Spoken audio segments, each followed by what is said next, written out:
This module might be a little more challenging, so we're only going to do 2 functions for your exercises this time.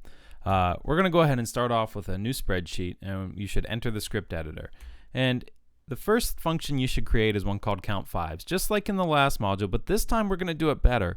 We're going to take a parameter that is a range, it's going to be an array of numbers, and it should inspect the entire range now, not just the first 3 values.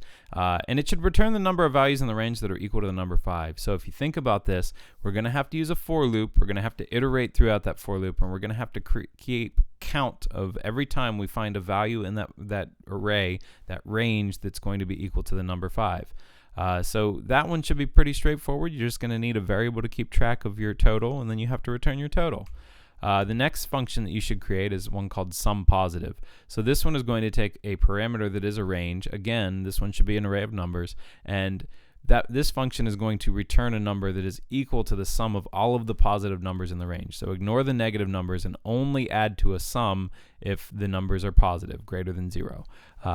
If you do this, you'll probably need a variable for keeping track of your sum. You'll probably have to still iterate through that range, but hopefully this will give you some pretty good practice on how you actually create functions that use arrays as well as loops for iterating through those arrays, and should give you an idea of how we can actually operate on these ranges effectively.